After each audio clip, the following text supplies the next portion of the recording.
Hi guys, Darth Deuces here with another Marvel Legends action figure review, and from the new Spider-Man SPDR BAF wave, I have the new Doc Ock figure to take a look at. This is the only figure I was really looking forward to in the wave for the most part. The Daredevil looks pretty cool. The Kane Scarlet Spider also looked pretty cool. But after buying the full X-Men wave, I kind of got to take it easy on Legends, so I am just going to get this figure from the wave, which is fine with me too, because this one doesn't come with the BAF piece. So Doc Ock's been long overdue for a new figure, and we got one, so when this was announced, I was really stoked about it. It's been a Spider-Man villain I've been wanting in the collection for a while now. So yeah, so from the Build-A-Figure SPDR, or Spider-Man logo, Legend Series figure in the packaging, Spider-Man Doc Ock, pretty cool image of Doc Ock on the side, it's the same on the other side, and then on the back you have a product shot of the figure with his tentacles posed in a way that I'm pretty sure you can't pose them. And then Otto Octavius gears up with 4 mechanical tentacle appendages as the evil genius Doc Ock. There's the SPDR BAF. The rest of the figures in the wave, you need to collect every figure except Doc Ock to build the BAF. And the whole wave looks pretty solid, but there's no characters here that I'm overly super interested, like have to have. So anyways, that's it for the packaging, so I'm going to crack them open and we'll take a closer look at the figure. Alright, I got Doc Ock out of the packaging, and the figure's pretty cool. The base figure, I have next to no complaints about, or very little complaints about. It's a really good new Doc Ock figure. But like a lot of people, my issue comes with the tentacles, which aren't the worst things in the world, but they could have been so much better. If the tentacles, which I'll get into later, were better, this figure would be pretty much near perfect. But yeah, let's take a look at this, just the figure first without the tentacles. We'll get into them later. And the head sculpt is really awesome. This costume is, I guess, apparently based on his clone conspiracy outfit when his body was cloned by the Ben Reilly Jackal. But it's very similar to his more classic outfit, so, you know, it works for that as well. Like I said, yeah, head sculpt's really cool. I like the glasses a lot. It's a nice, vibrant green, and the lenses are black. You can lift them up. They can't be removed, but you can lift them up, and you can see they actually painted the eyes underneath, so that's pretty cool. And I love the sculpt of the face in general. He's angry. He's got his teeth gritted. It's a little hard to see on camera, but his brow is kind of wrinkled up and whatever because he's angry, so that's really cool. He's got the bowl cut, so that's also pretty awesome. I think that was done really well. He's got the yellow part to his costume here, which has some sort of like white fade around the bottom. I'm not sure if that's intentional or not, but it is what it is.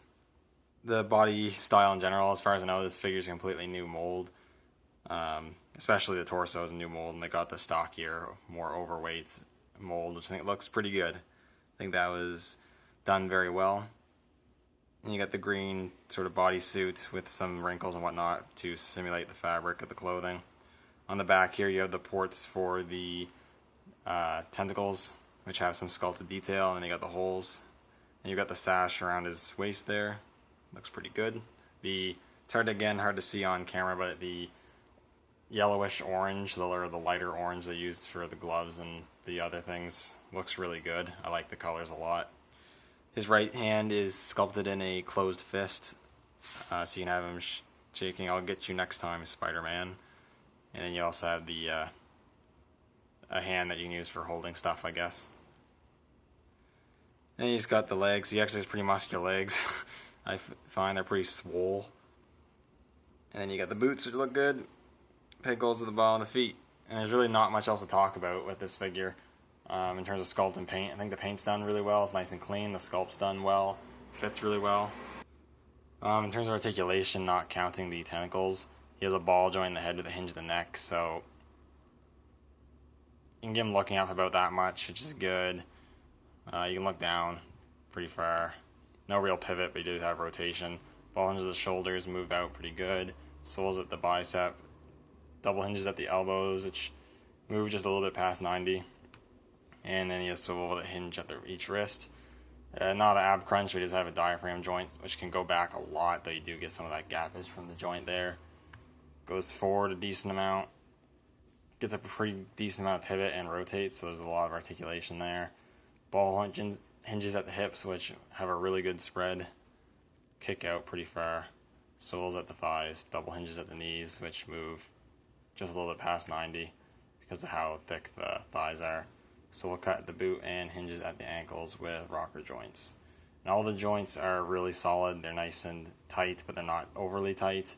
They're just right. So that is always a nice thing to get with your Marvel Legends figures. Now in terms of accessories, he comes with his 4 tentacles. So I'm just going to put the Ock to the side real quick. I want to show them off.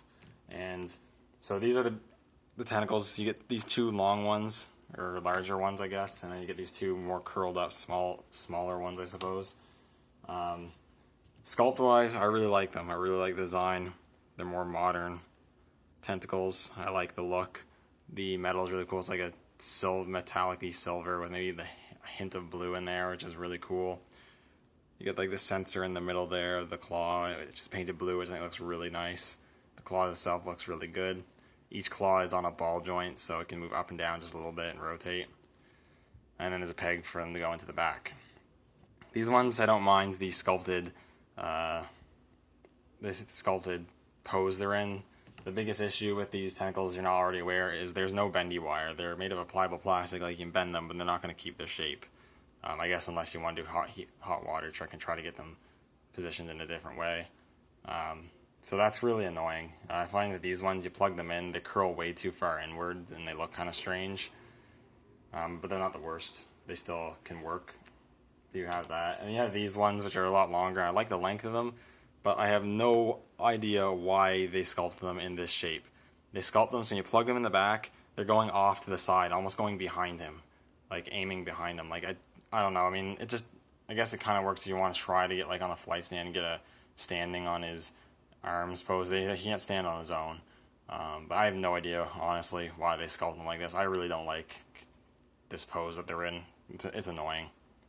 But yeah, we can plug these onto the figure. It doesn't really matter where you put them. You can put them anywhere you want. So you do have that option. You can change them up to where you want them. So I guess let's put the bigger ones on the bottom here for now.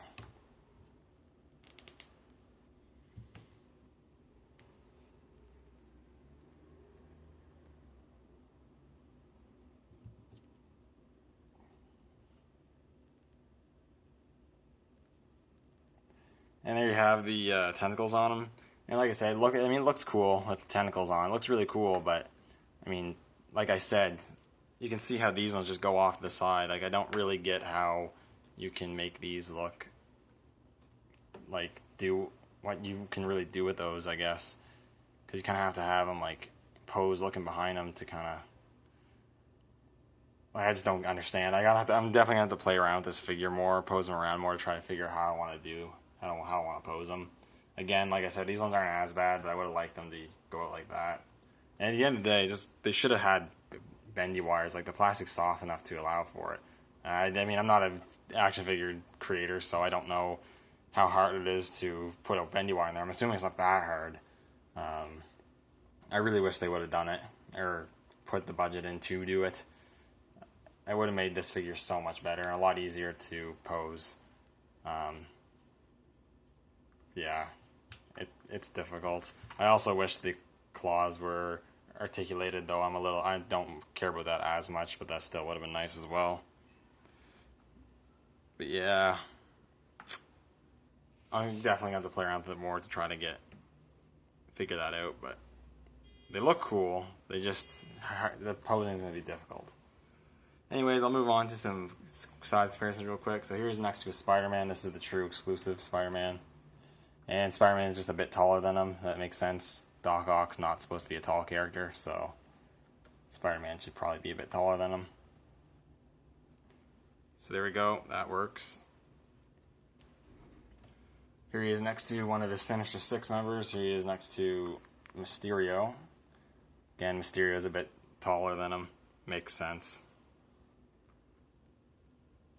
And then here he's just next to a bigger, more BAF size figure. Here's the Studios, or first 10 years Hulk, which is much taller than him. So overall, not a bad figure by any means. Definitely the body-wise, it's a vast improvement over the original, I think. They're the Toy Biz one that most people have or want. It's just these tentacles, I like the sculpt, I like the design of them. It's just functionality-wise and getting the right poses, not as good as I would like them to be. It's unfortunate. I think if they just put bendy wires in here, this figure would have been super, super awesome. And without that, it's still a really good figure. And that Toy Biz one's not exactly the cheapest figure out there. So if you're like me, you need a Doc Ock in your collection, 100% recommend picking this one up, even with the disappointing tentacles. It's still really cool, still looks cool, and is still kind of a nice eye popper on the shelf. Anyways, that's pretty much it for my review. Let me know what you think in the comments down below. Thank you for watching, and I'll see you all in the next one.